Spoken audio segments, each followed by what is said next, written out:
years ago when the Model 3 first came out, and I remember I was one of the people that got it within the first week here in Canada, or the first 2 days in fact.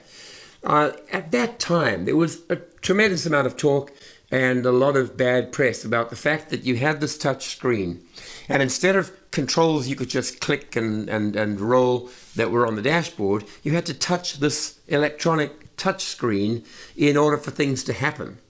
And everyone predicted it would be a complete failure, a total disaster. Amazing what a difference 18 months will make. Now it's just accepted. But there is something that was true about the complaints in those early days. And that is, it is sometimes difficult if you reach out with your hand and you reach out with your finger to tap exactly where you intended to tap to start the music playing or turn the music off. Of course, you could say, well, yeah, but you could use voice controls. Listen, even with the latest update today, voice control is very erratic.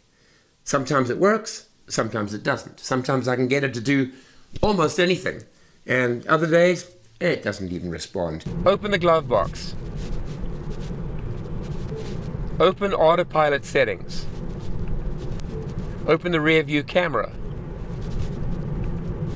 Open the backup camera. See, she's just not interested. Let's not talk about voice control just yet until it's reliable.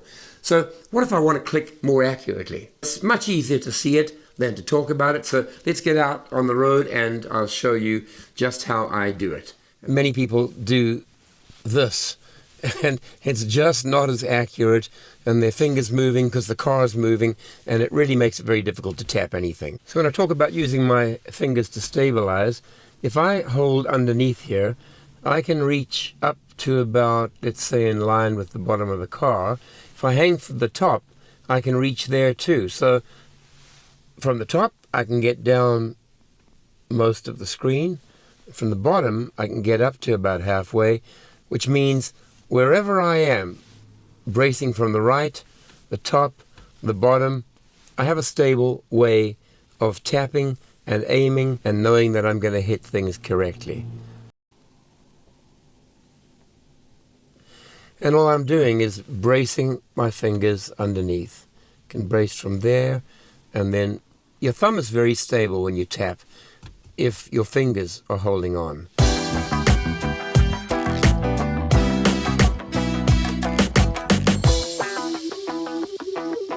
One of the things about controlling the screen while you're driving is that it's a little difficult when the car's moving and your fingers are trying to aim for a spot. If I rest my four fingers below the screen, I can very easily tap on play.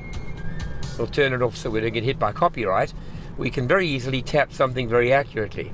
Now, if what you're going to tap is near the top, like navigate, I rest my hand on top, I can tap very easily with my thumb, and I can say, take me to work. Or I can rest my hands on the top and hit cancel. If I want, I can hit the letter T and bring up the Tesla information sheet. So effectively, if I slide my hand along the bottom, I can very easily get to the tray and reach any of these things like the charging utility or phone calls or my calendar. And then if I don't want it, I just pull it down and it goes away. So I hope that helps you.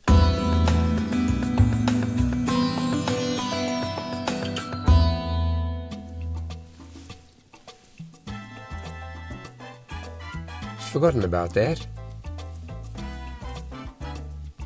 There we go. You can do that while you're driving. You know that while you're driving, you can spin with two fingers.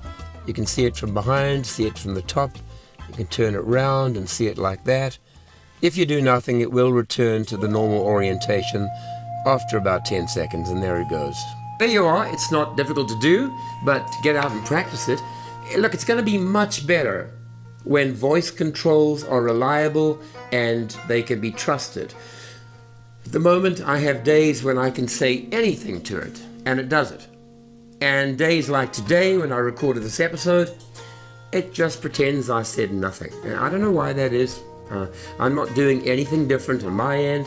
I'm pushing the button, releasing, and then speaking, and yet it just doesn't seem to recognize it. But when Elon gets reliability and constantly good behavior, it's going to be great. Thanks for watching today. This was episode 3 in our new series. Tomorrow will be episode 4. Once again, please subscribe, hit notify, use my referral code if you're intending to buy a Tesla. Get yourself some free supercharging. In the meantime, watch your back. I'll see you tomorrow with another tip.